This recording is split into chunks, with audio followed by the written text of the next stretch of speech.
Supervisor Gibson. Thank you, Mr. Chairman. Are we done with public comment Yes, today? we are. I'm going to close it to public comment and bring it back to the board so we can give staff some direction, should we want to do that. Thank you, Mr. Chairman. I simply want to address the issue that we discussed a bit ago. The failure of a motion to go past 5 o'clock is indeed a rare occurrence at this board. The last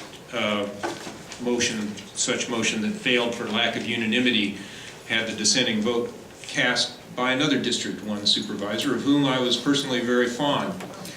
I thought I heard Mr. Meacham say, and I'd ask him to restate it publicly to be sure that my memory is correct, that he would support going for as long as we need to on December 4th in order to conclude this matter. So that means you're not fond of me anymore then? Well, I'm gaining fondness. Actually, the District 1 supervisors... Yes, I will go as long as it takes to make a determination on December 4th. Thank you, sir. I greatly appreciate that. Very good, and I'm curious too, because the issue came up repeatedly about people not knowing about this, and as I mentioned, it's been going through the process since 2009, and taken out to advisory committees countywide. And Supervisor Meacham, did your advisory committees have an opportunity to address this? If planning talked to them about it or sent them information on this, I've advised them of things that were coming, and it's on my website. In addition to that, I was on a radio station last Thursday, for about an hour or so, and mentioned the fact that this was coming. We got tons of emails and calls, and what is this all about? That's So, right. That's again why I'm suggesting that, I don't know how we do this, but one common theme you continue to hear throughout government is transparency.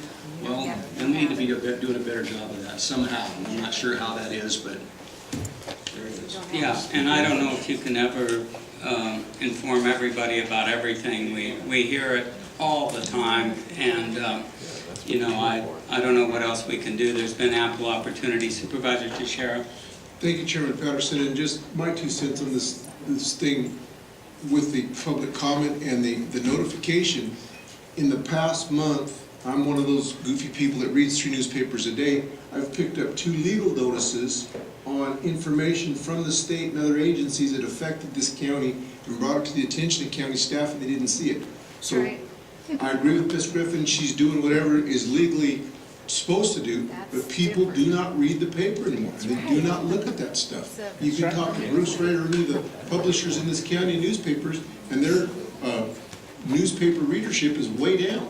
So like Mr. Meacham said, we need to come up with a better way to advertise this, to get it out to all the people so everybody knows what's going on and they kind of understand what direction we're going into so they can come in and pipe up and put their 2 cents in. Well, again, I rely on my advisory committee, good contact residents in their area. So, okay, with that, any other comments from staff or members of the board? Seeing none, meeting's adjourned. Are they stand